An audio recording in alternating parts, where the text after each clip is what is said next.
Radio Tehran, শুরু হচ্ছে বিশ্ব সংবাদ।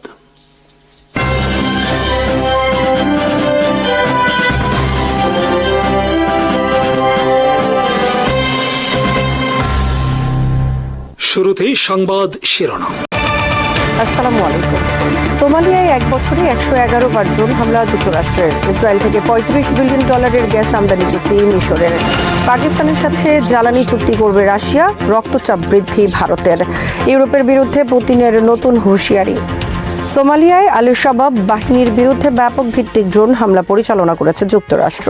ডোনাল্ড ট্রাম্প দ্বিতীয় মেয়াদে দায়িত্ব গ্রহণের পর এক বছরে 111 বার ড্রোন হামলা চালিয়েছে যুক্তরাষ্ট্র আর্মির আফ্রিকান কমান্ড।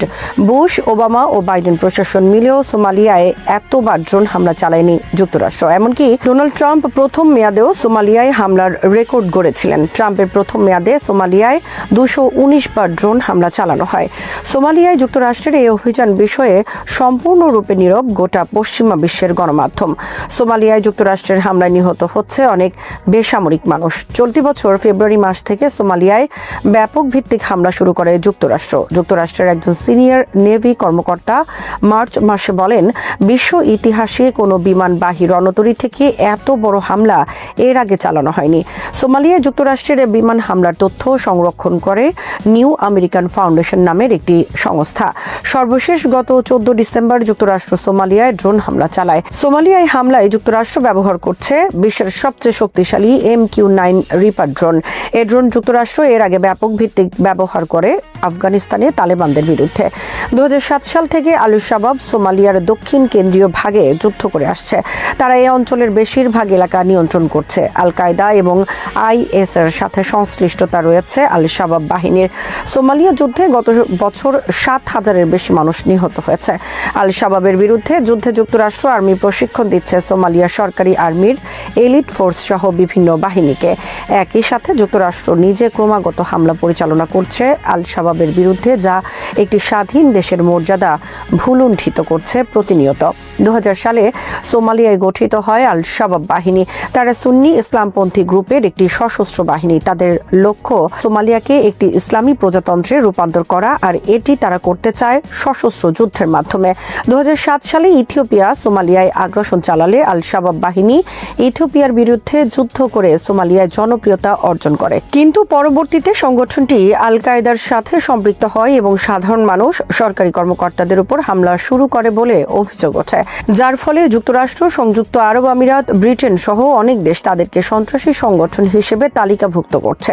সংগঠনটি সোমালিয়া ছাড়িয়ে আফ্রিকার অন্যান্য দেশেও বিস্তৃতি লাভ করলে 2014 সালে আফ্রিকান ইউনিয়ন সোমালিয়ায় শাবাব বিরোধী অভিযানে নামে। এ সময় নিহত হন সংগঠনটির আমির আহমেদ আবি।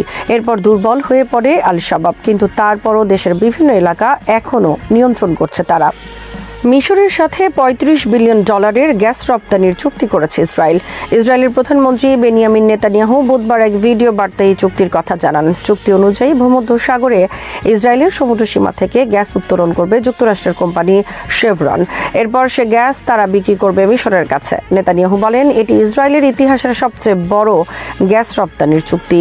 এটি একটি ঐতিহাসিক দিন ইসরায়েলের জন্য। এই চুক্তির মাধ্যমে ইসরায়েল মধ্যপ্রাচ্যের অন্যতম জ্বালানি শক্তির দেশ হিসেবে আবির্ভূত হলো।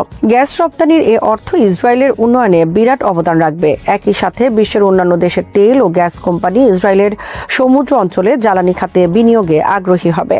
মিশর হলো প্রথম দেশ যারা 1979 সালে ইসরায়েলকে রাষ্ট্র হিসেবে স্বীকৃতি দেয় এবং ইসরায়েলের সাথে সম্পর্ক স্বাভাবিক করে। ইসরায়েল যেখানে গাজাকে মাটির সাথে মিশিয়ে দিয়েছে এবং এখন চেষ্টা করছে পশ্চিম তীর তথা গোটা ফিলিস্তিনকে গ্রাস করার, তখন ইসরায়েলের সাথে এ ধরনের জ্বালানি চুক্তির মাধ্যমে মিশর সরকার আরেকবার প্রমাণ করলো তারা আসলে ইসরায়েলের অন্যতম পৃষ্ঠপোষক একটি দেশ। এবার পাকিস্তানের সাথে জ্বালানি চুক্তি করতে যাচ্ছে রাশিয়া। 16 ডিসেম্বর পাকিস্তানের অর্থমন্ত্রী আওরঙ্গজেব এ ঘোষণা দেওয়ার পরপরই ভারতের রক্তচাপ বেড়ে গেছে। এর আগে যুক্তরাষ্ট্র পাকিস্তানের জ্বালানি তেল উত্তোলন বিষয়ে কার্যক্রম শুরু করেছে। এবার তাতে যুক্ত হতে যাচ্ছে যুক্তরাষ্ট্রেরই শত্রু ও প্রতিদ্বন্দ্বী রাশিয়া। রাশিয়া যে কেবল যুক্তরাষ্ট্রের প্রতিদ্বন্দ্বী তাই নয়, ভারতের সবচেয়ে ঘনিষ্ঠ বিদেশ মিত্র। সেই রাশিয়া এবার ভারতের আপত্তি উপেক্ষা করে পাকিস্তানের জ্বালানি তেলের প্রেমে পড়েছে বলে আখ্যায়িত করেছে ভারতের গণমাধ্যম। পশ্চিমবঙ্গের মোদি ভক্ত সংবাদপত্র আনন্দবাজার এই ঘটনাকে ভারতের জন্য চরম কূটনৈতিক ব্যর্থতা হিসেবে আখ্যায়িত করেছে। আনন্দবাজার লিখেছে, সম্প্রতি নরেন্দ্র মোদী সরকারের প্রবল আপত্তি উপেক্ষা করে পাকিস্তানকে ঋণ দিতে রাজি হয়েছে IMF। ডোনাল্ড ট্রাম্পের কৃপায় এবার দেশটির জ্বালানি খাত কেন্দ্র করে যেন ডলার বৃষ্টি শুরু হয়েছে। প্রকাশিত খবরে বলা হয়েছে, রাশিয়া পাকিস্তানের জ্বালানি অনুসন্ধান, উৎপাদন এবং জ্বালানি পরিশোধনাগার সংস্কারে কাজ করবে। গত নভেম্বরে রাশিয়ার জ্বালানি মন্ত্রী সার্গেই সিভিলেভ বলেন, পাকিস্তান তাদের একটি জ্বালানি তেল পরিশোধনাগারকে সংস্কারের লক্ষ্যে রাশিয়ার সাথে আলোচনা করছে। আনন্দবাজার লিখেছে, পাকিস্তান তাদের খনিজ তেলের ভান্ডারকে কুমির ছানা হিসেবে ব্যবহার শুরু করেছে। এর আগে ট্রাম্পকে এই তেলের লোভ দেখিয়ে বিনিয়োগ আনার চেষ্টা করেছে। এবার সেই তেলের লোভ দেখিয়ে মস্কোকে কাছে টানার চেষ্টা করছে। জ্বালানি বিষয়ে ইসলামাবাদ মস্কোর সাথে বড় চুক্তি করলে যুক্তরাষ্ট্র পাকিস্তানের উপর বিরক্ত হবে, তাতে কোনো সন্দেহ নেই। শেষ পর্যন্ত পাকিস্তানের এ চালাকি টিকে থাকবে না বলে লিখেছে আনন্দবাজার। রাশিয়ার প্রেসিডেন্ট ভ্লাদিমির পুতিন ইউরোপের প্রতি হুঁশিয়ারি উচ্চারণ করে বলেছেন, ইউরোপ যদি ইউক্রেন যুদ্ধ বন্ধে বাধা হয়ে দাঁড়ায় তাহলে রাশিয়া শক্তি প্রয়োগ করে ইউক্রেনের দখলে থাকা ভূমি উদ্ধার করবে। এমনকি ইউরোপেরও যেসব দেশ একসময় রাশিয়ার অংশ ছিল তাও রাশিয়ার অংশ হিসেবে দাবি তোলা হতে পারে।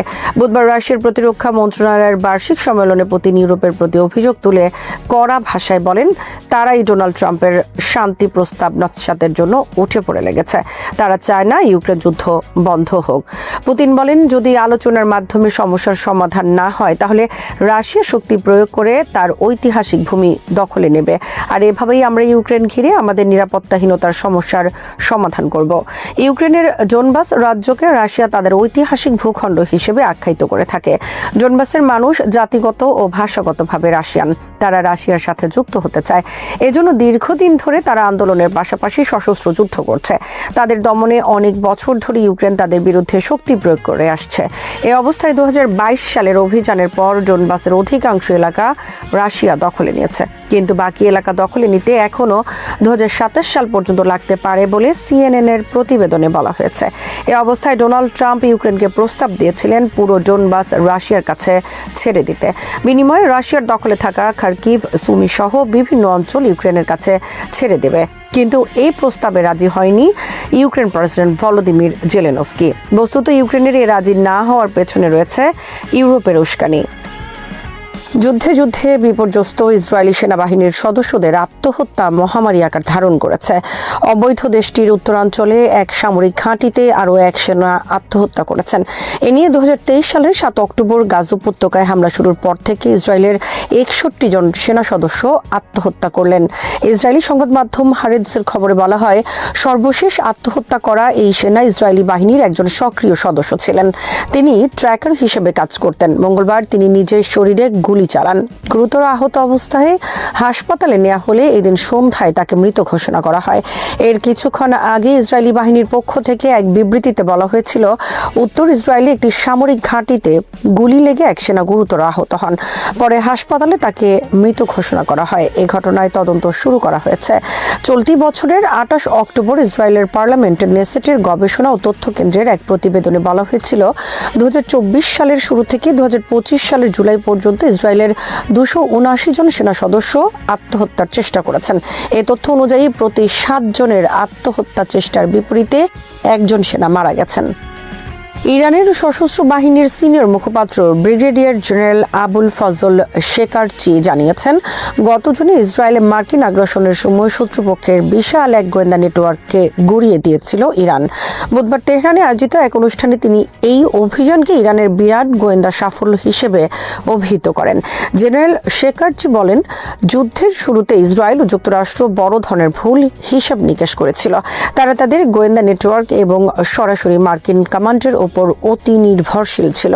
তাদের ধারণা ছিল প্রাথমিক সামরিক আঘাতেই ইরানের শাসন ব্যবস্থা ধসে পড়বে, কিন্তু মাঠের বাস্তব চিত্র প্রমাণ করেছে ইরানিদের জাতীয় সংকল্প অবিচল। মুখপাত্রের ভাষ্য, এই যুদ্ধে ন্যাটোর পূর্ণ সামরিক সক্ষমতা এবং অত্যাধুনিক সব যুদ্ধ সরঞ্জাম ইরানের বিরুদ্ধে ব্যবহার করা হয়েছিল। এটি ছিল একটি সর্বাত্মক হাইব্রিড যুদ্ধ বা বহুমুখী কৌশলগত লড়াই। যুদ্ধের ভয়াবহতা তুলে ধরে শেকারচি বলেন, শত্রুরা ভুল মূল্যায়ন ব্যান্ড নিয়ে মাঠে নেমেছিল।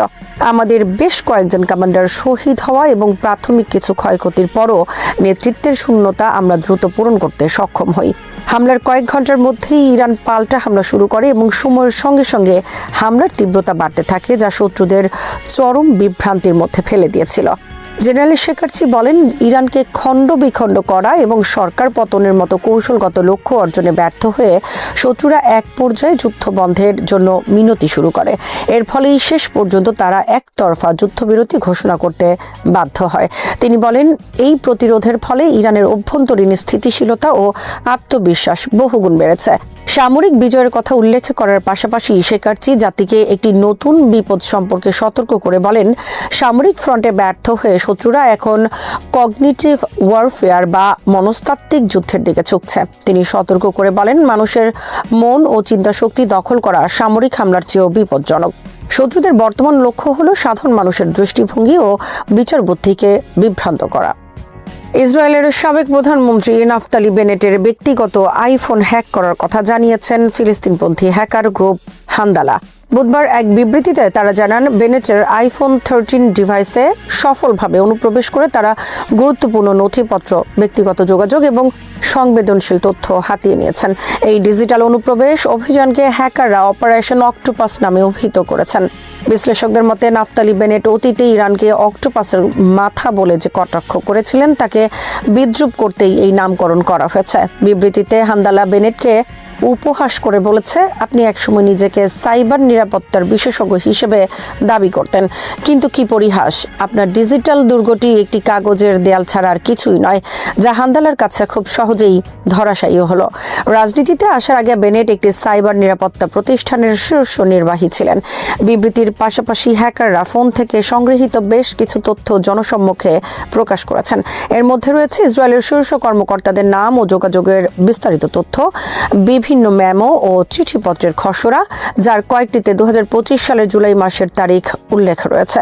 তাছাড়া ইসরায়েলের বর্তমান নিরাপত্তা মন্ত্রী ইতামার বেন গাভিরের বিরুদ্ধে বেনেটের করা অভ্যন্তরীণ সমালোচনা এবং বেনেটের ব্যক্তিগত স্থিরচিত্র ও ঘনিষ্ঠ যোগাযোগের তথ্য রয়েছে।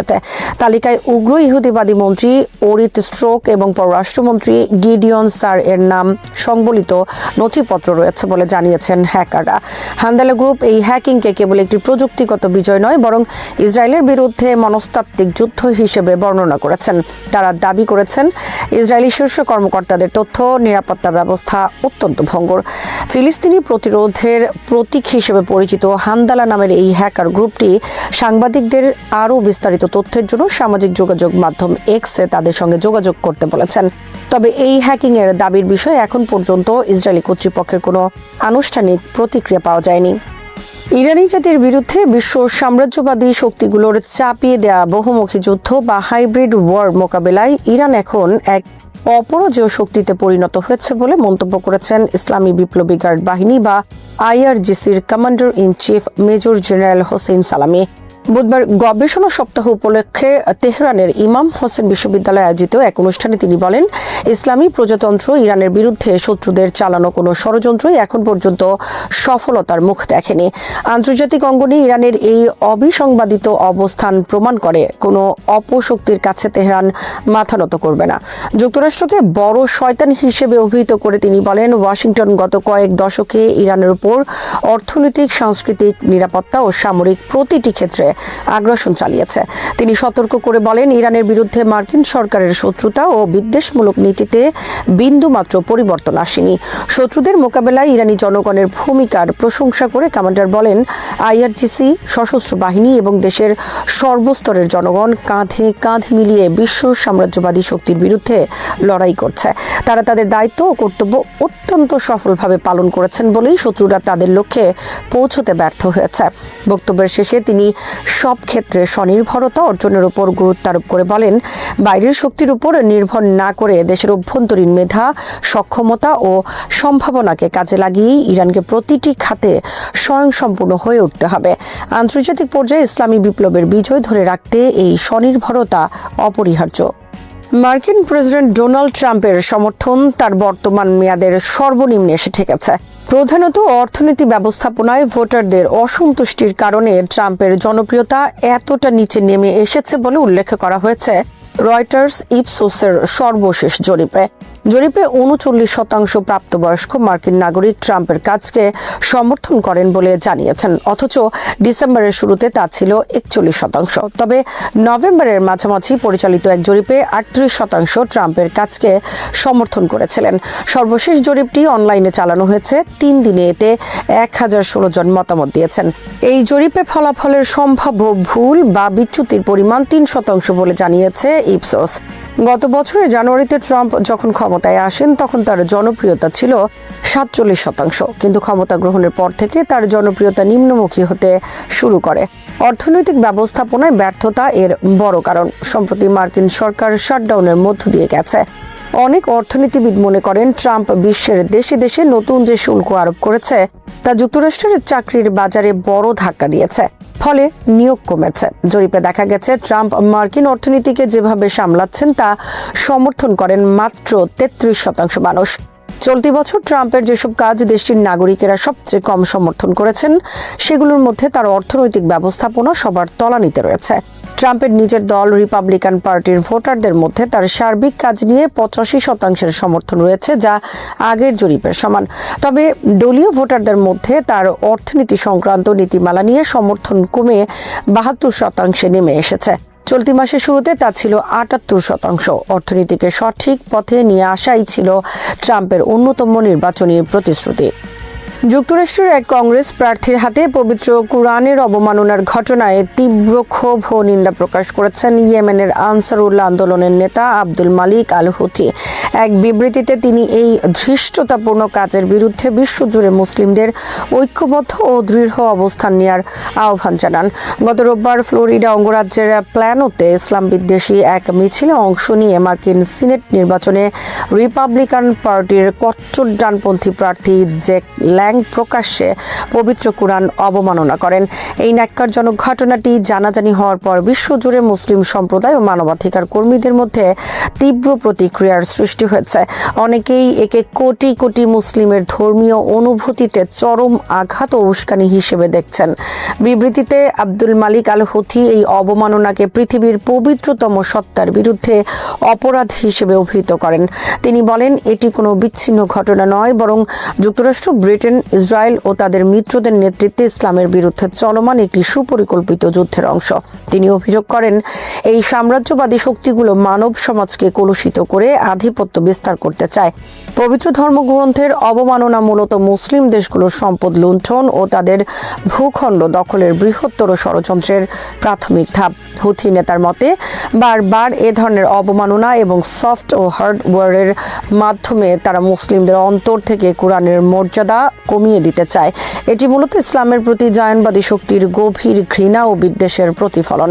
ফিলিস্তিনের পবিত্র স্থানগুলোতে ইসরায়েলি আগ্রাসন এবং এতে পশ্চিমাদের সমর্থনকেও তিনি একই বৈরী মানসিকতার অংশ বলে উল্লেখ করেন।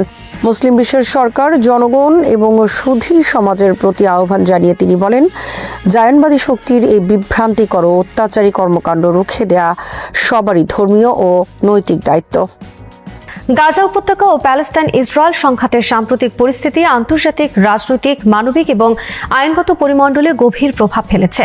হামাসের 38তম প্রতিষ্ঠা বার্ষিকীতে প্রকাশিত বিবৃতিতে স্পষ্ট হয়েছে যে ইসরায়েলের যে কোনো ধরনের পরিকল্পনা যার উদ্দেশ্য গাজা উপত্যকায় প্যালেস্টাইনিদের স্থানচ্যুতি ঘটিয়ে অঞ্চলটিকে পুনরায় নকশা বা রি-ইঞ্জিনিয়ার করার চেষ্টা করা, তা প্যালেস্টাইনিদের সার্বভৌম অধিকার লঙ্ঘন করবে।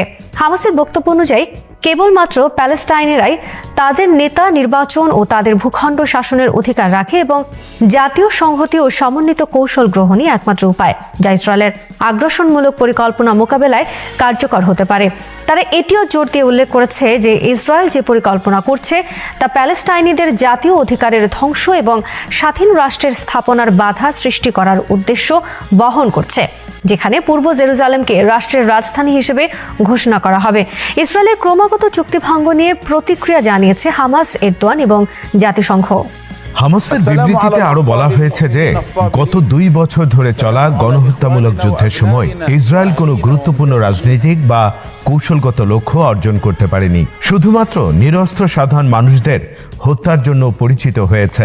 এই সময়কাল জুড়ে গাজা, পশ্চিম তীর এবং দখলকৃত জেরুজালেমে ইসরায়েলি যুদ্ধাপরাধ এবং গণহত্যার ঘটনাগুলো সুস্পষ্টভাবে নথিভুক্ত হয়েছে। হামাস আন্তর্জাতিক আদালত ও আন্তর্জাতিক ফৌজদারি আদালতকে এই অপরাধের বিষয়টি বিচার প্রক্রিয়ায় আওতায় আনার জন্য এবং ইসরায়েলের নেতা ও নীতি নির্ধারকদের দায়ী করার জন্য অনুরোধ করেছে। তারা উল্লেখ করেছেন যে এই অপরাধের বিচার সময়সীমার সঙ্গে মিলিয়ে ম্লান হয়ে যাবে না এবং আইনি প্রক্রিয়ার মাধ্যমে দায়ীদের শাস্তি নিশ্চিত করা অত্যাবশ্যক।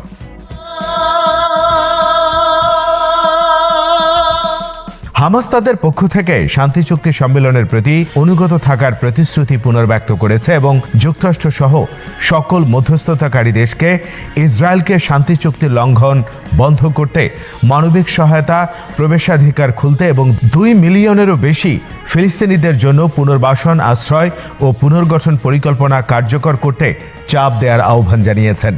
এছাড়াও হামাস গাজা উপত্যকা বা তাদের দখলকৃত ভূখণ্ডের প্রতি কোনো ধরনের অধিকার বা ম্যান্ডেট গ্রহণের কটাক্ষমূলক প্রত্যাখ্যান করেছে।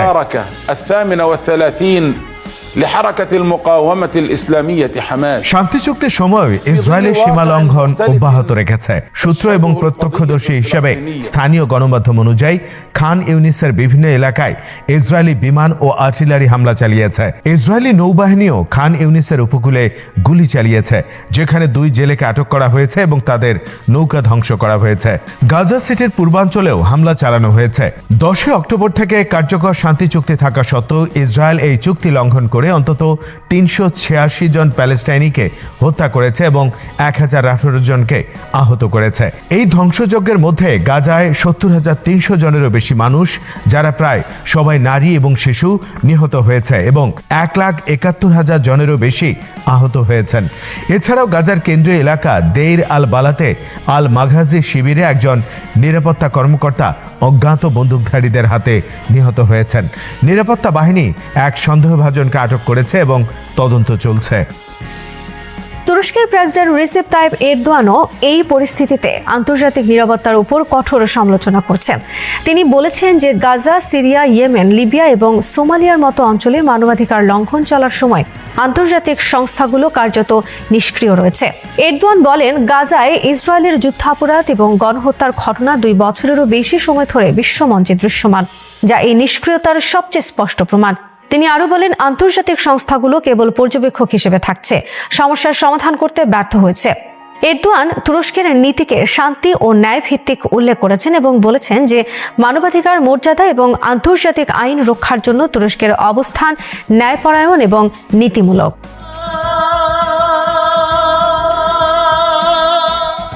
আইনি প্রেক্ষাপটেও গুরুত্বপূর্ণ অগ্রগতি ঘটেছে। আন্তর্জাতিক ফৌজদারি আদালত সোমবার ইসরায়েলের আপিল প্রত্যাখ্যান করেছে এবং গাজায় যুদ্ধাপরাধের তদন্তের পথ স্পষ্ট করেছে। আদালতের রায় বলা হয়েছে যে অক্টোবর 2023-এর পর সংগঠিত সশস্ত্র সংঘাতের ধরন পূর্ববর্তী তদন্তের সঙ্গে একই এবং নতুন কোনো আইনি নোটিফিকেশন বা প্রক্রিয়ার পুনঃশুরুর প্রয়োজন নেই।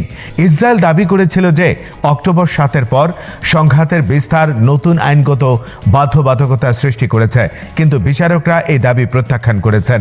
এই সিদ্ধান্ত 2024 সালের নভেম্বর মাসে ইসরায়েলের প্রধানমন্ত্রী বেঞ্জামিন নেতানিয়াহু এবং সাবেক প্রতিরক্ষা মন্ত্রী ইয়োব গ্যালেন্টের বিরুদ্ধে জারি করা গ্রেপ্তারি পরোয়ানা ও যুদ্ধাপরাধ এবং মানবতা বিরোধী অপরাধের অভিযোগের ভিত্তিকে আরও শক্তিশালী করেছে। যদিও ইসরায়েল আইসিসির বিচার ব্যবস্থার এখতিয়ার স্বীকার করে না, আদালতের রায় প্রক্রিয়ার জন্য একটি গুরুত্বপূর্ণ বাধা দূর করেছে এবং তদন্ত অব্যাহত রাখার সুযোগ দিয়েছে।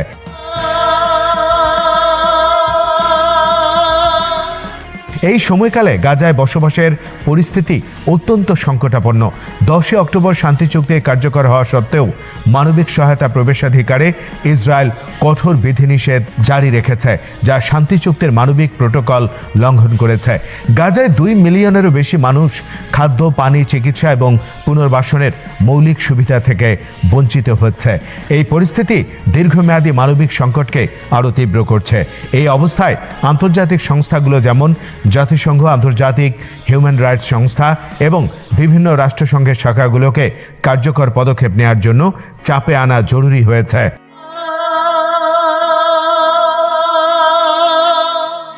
গাজা উপত্যকার সংঘাত ও স্থান চুক্তি, হামাস ও ইসরায়েলি নীতি, আন্তর্জাতিক আদালতের প্রক্রিয়া এবং বিশ্বমঞ্চের নীরবতা সবকিছুরই একটি আন্তঃনির্ভরশীল সম্পর্ক রয়েছে। হামাসের বিবৃতিতে যা স্পষ্ট হয়েছে তা হলো, যে কোনো বাহ্যিক প্রচেষ্টা প্যালেস্টাইনিদের অধিকার লঙ্ঘন করে অঞ্চল পুনর্নির্মাণ বা শাসন ব্যবস্থায় হস্তক্ষেপ করার চেষ্টা করলে তা আন্তর্জাতিক নীতির বিরুদ্ধে। একই সঙ্গে ইসরায়েলের যুদ্ধাপরাধের ইতিহাস এবং শান্তি চুক্তি লঙ্ঘনের ধারাবাহিক ঘটনা দেখায় যে যুদ্ধ পরবর্তী পুনর্বাসন ও পুনর্গঠনের ক্ষেত্রে বৈশ্বিক দায়িত্বশীলতা এবং শক্তিশালী আইনি প্রক্রিয়ার প্রয়োজন।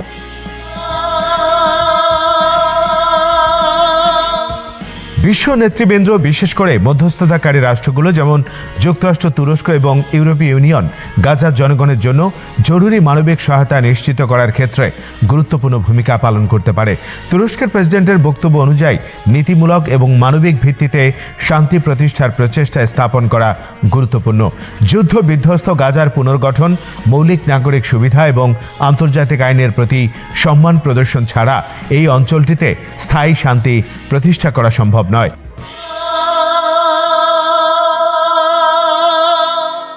আইসিসির রায় এবং হামাসের প্রকাশিত নীতিগত অবস্থান একসাথে ইঙ্গিত দেয় যে গাজায় দীর্ঘমেয়াদী স্থিতিশীলতা এবং শান্তি কেবল তখনই অর্জন করা সম্ভব যখন ফিলিস্তিনিরা নিজেদের নেতা নির্বাচনে স্বাধীন এবং স্বাধীনভাবে তাদের ভূখণ্ড শাসন করতে পারবেন।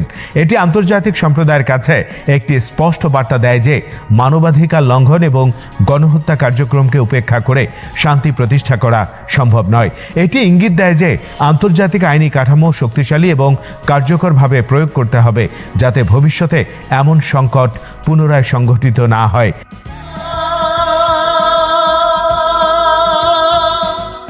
এখনো পর্যন্ত গাজায় সংঘাতের প্রভাবের পরিসর খুব গভীর এবং বহুমাত্রিক। সামাজিক, অর্থনৈতিক এবং রাজনৈতিক পরিপ্রেক্ষিতে এই সংকটের প্রভাব দীর্ঘমেয়াদী।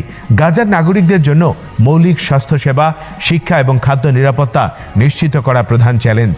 সামরিক সংঘাতের কারণে অবকাঠামো ধ্বংস এবং বসবাসযোগ্য জায়গায় সংকট সৃষ্টির ফলে জনসংখ্যার স্থানচ্যুতি হয়েছে। এই পরিস্থিতিতে আন্তর্জাতিক মানবিক সাহায্য ছাড়া সাধারণ মানুষের জীবনধারণ প্রায় অসম্ভব।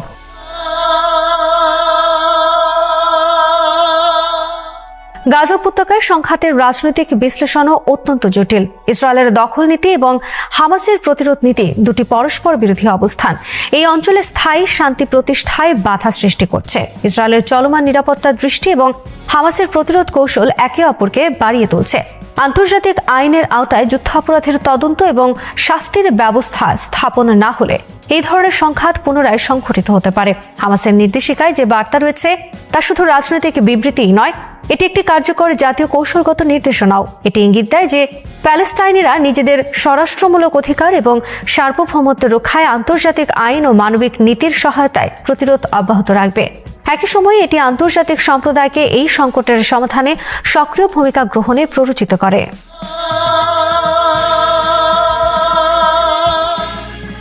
শান্তি চুক্তি কার্যকর হওয়া সত্ত্বেও বাস্তবে স্থায়ী শান্তি প্রতিষ্ঠা করতে না পারা এবং ইসরায়েলের চলমান হামলা গাজার জনগণের মানবিক সংকটকে ক্রমবর্ধমান করছে। এর ফলে দীর্ঘমেয়াদে রাজনৈতিক স্থিতিশীলতা এবং অর্থনৈতিক পুনর্গঠন কার্যকরভাবে প্রভাবিত হচ্ছে। তাই গাজার সংঘাত সমাধান কেবল রাজনৈতিক সমঝোতা বা সাময়িক যুদ্ধবিরতি নয়, বরং গভীর মানবিক এবং আইনি কাঠামোর মধ্য দিয়ে হতে হবে। ইসরায়েলের বিরুদ্ধে আইসিসির প্রক্রিয়া এবং তুরস্কের কূটনৈতিক চাপ বিশ্ব সম্প্রদায়ের কাছে প্রমাণ করেছে যে মানবাধিকার এবং আন্তর্জাতিক আইনের প্রতি সচেতনতা বাড়ানো সম্ভব এবং এটা অত্যন্ত জরুরি। এটি একই সঙ্গে আন্তর্জাতিক নৈতিকতারও একটি পরীক্ষা। গাজার জনগণের জীবন, নিরাপত্তা এবং মৌলিক অধিকার রক্ষায় বিশ্ব সম্প্রদায়ের সক্রিয়তা নিশ্চিত না হলে এই অঞ্চলে স্থায়ী শান্তি প্রতিষ্ঠা করা খুবই কঠিন। সবশেষে হামাসের প্রকাশিত বিবৃতি, ইসরায়েলের লঙ্ঘন, আইসিসি রায় এবং আন্তর্জাতিক প্রতিক্রিয়াগুলো একসঙ্গে ইঙ্গিত করছে যে গাজা উপত্যকা কেবল একটি ভূ রাজনৈতিক অঞ্চলের বিবেচ্য নয়, এটি আন্তর্জাতিক আইন, মানবাধিকার এবং জাতীয় সার্বভৌমত্বের প্রতীক। গাজায় শান্তি, স্থিতিশীলতা এবং মানবিক নিরাপত্তা প্রতিষ্ঠা করতে হলে ফিলিস্তিনিদের নিজেদের অধিকার রক্ষা করতে সক্ষম হবে এবং আন্তর্জাতিক সম্প্রদায়কে সক্রিয় সহায়ক ভূমিকা পালন করতে হবে। এটা থেকে স্পষ্ট দেখা যায় যে গাজায় সংঘাতের সমাধান শুধুমাত্র সাময়িক চুক্তি বা রাজনৈতিক আলোচনার মাধ্যমে সম্ভব নয়, বরং তা গভীর মানবিক, আইনি এবং রাজনৈতিক কাঠামোর মধ্য দিয়ে বাস্তবায়ন করা জরুরি। গাজার পরিস্থিতি প্রমাণ করছে যে আন্তর্জাতিক সম্প্রদায়ের নীরবতা এবং কার্যকর পদক্ষেপের অভাব মানুষে সহিংসতা, দারিদ্র্য এবং স্থানচ্যুতি বাড়াচ্ছে।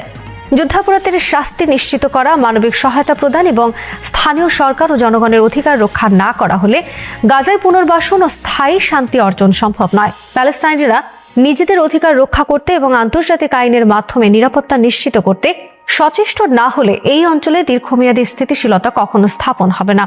গাজা উপত্যকার বর্তমান বাস্তবতা, হামাসের প্রতিরোধ কৌশল, ইসরায়েলের আগ্রাসন এবং আন্তর্জাতিক আইনি প্রক্রিয়ার অগ্রগতি একসাথে এই সংকটের জটিলতা, মানবিক মাত্রা এবং রাজনৈতিক পরিসর স্পষ্টভাবে তুলে ধরেছে। গাজায় শান্তি পুনর্গঠন এবং মানুষের মৌলিক অধিকার প্রতিষ্ঠার জন্য কেবল রাজনৈতিক সমঝোতা নয়, গভীর মানবিক সচেতনতা, আন্তর্জাতিক আইনি প্রক্রিয়ার কার্যকর প্রয়োগ এবং সার্বভৌম অধিকার রক্ষার নিশ্চিতকরণ অপরিহার্য। শ্রোতা বন্ধুরা, বিশ্ব সংবাদে এই ছিল আমাদের সর্বশেষ আয়োজন। সঙ্গে থাকার জন্য আপনাদের সবাইকে অসংখ্য ধন্যবাদ।